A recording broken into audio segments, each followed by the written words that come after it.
이루어졌다. 뚝을 쌓기 이전 송가평은 바다였던 것이다. 지금 보시는 이것이 조선 후기의 지도입니다. 이 조선 후기의 지도에 보면 송가도, 또 성모도, 또 어유정도 이렇게 세 개의 섬으로 되어 있습니다.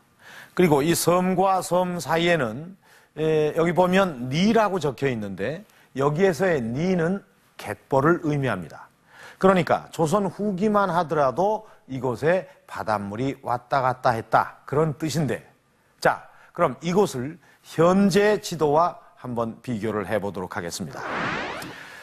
자, 현재 지도에는 이 세 개의 섬이 성모도라는 하나의 섬으로 되어 있습니다.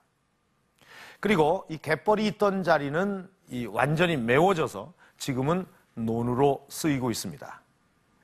양쪽에 제방을 세워서 이 바다를 메운 결과 두 개의 섬이 연결됐을 뿐만 아니라 200만 평이 넘는 이 대규모의 평야가 생긴 것입니다. 자, 그렇다면 이 강화도 본섬에 있는 이 수백만 평의 이 평야도 이 성모도의 송가평과 마찬가지로 바다를 메운 땅은 아닐까요? 자, 만약 이 강화도의 대평야들이 이 바다를 메워서 생긴 땅이라면 강화도의 원래 모습은 어떤지 알아보도록 하겠습니다. 취재팀은 교동도로 향했다.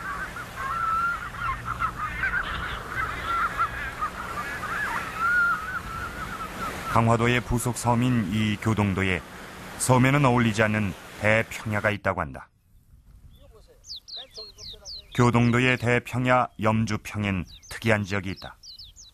교동면 대룡리, 일명 조개맨들이라 불리는 마을이다. 이름이 조개맨들이에요, 여기가. 조개맨들.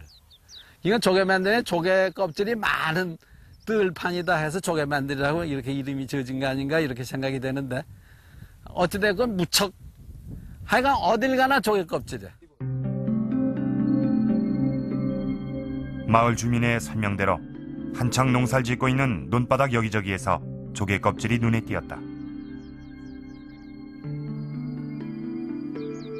드넓은 들판 한가운데 있는 조개 껍질.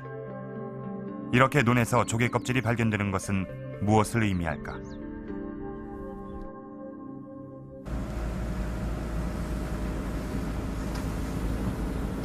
교동의 조개 껍질이 과연 어느 시대의 것인지를 알기 위해 취재진은 여수대학교 해양시스템학부에 탄소 연대 측정을 의뢰했다.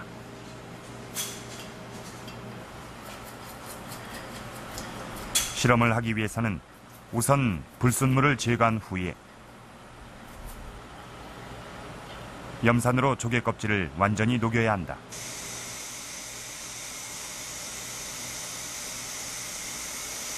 그 다음엔 조개 껍질에 분해된 원소 중에서 탄소만을 모으는 작업이 이루어진다.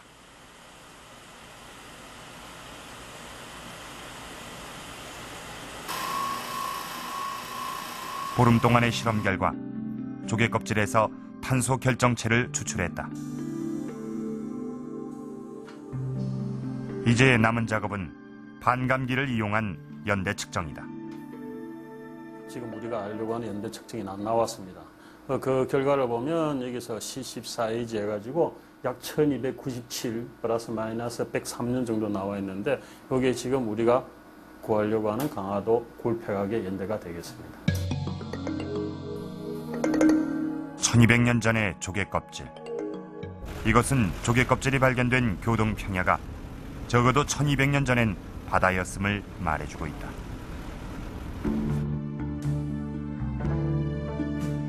강화도에서 바다를 메운 곳이 얼마나 될까? 조선 후기 강화도 지도에는 해안선 곳곳에서 둑을 쌓아 바다를 막은 흔적을 발견할 수 있다. 조선 후기에 만들어진 둑 중에서 대표적인 것이 가릉원이다. 가릉원이 있는 강화군 화도면엔 이곳이 간척지임을 알려주는 지명이 있다. 이 고장이 여기가 송강포구예요.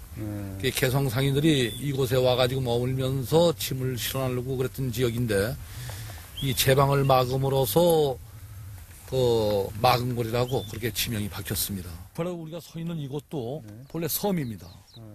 그러나 제방이 조선시대의 포구였던 이곳은 가릉원이 세워지면서 대평야로 그 모습이 변했다.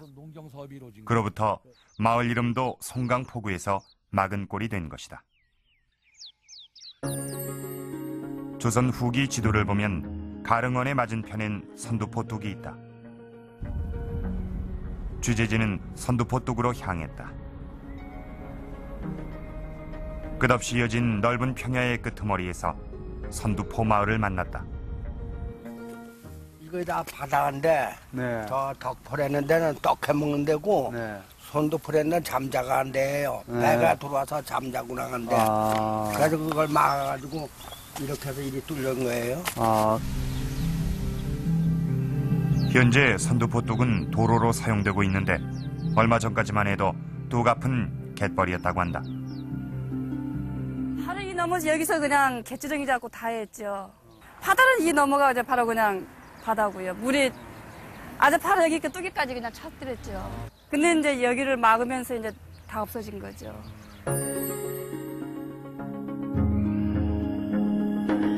조선시대의 지리지 중경지에는 흥미로운 기록이 있다.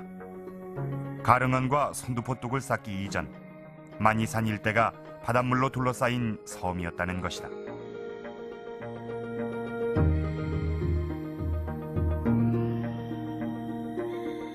조선 후기 지도에도 만이산 일대와 강화도 사이에 배가 지나다닐 수 있는 수로가 나 있는 것을 확인할 수 있다.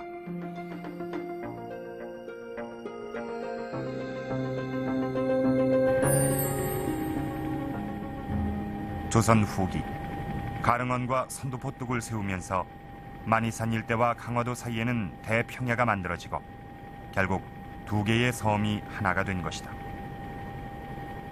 이렇게 조선시대 강화도에 건설된 뚝은 모두 120개.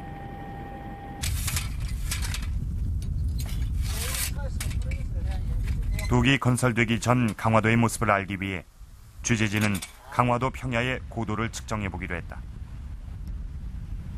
우선 뚝 위에 설치한 카메라에서 갯벌까지의 높이는 3.80m.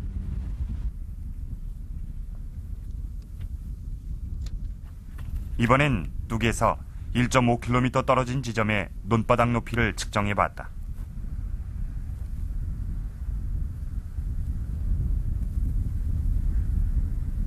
역시 뚝 위에 설치한 카메라에서 논바닥까지의 높이는 2.4m.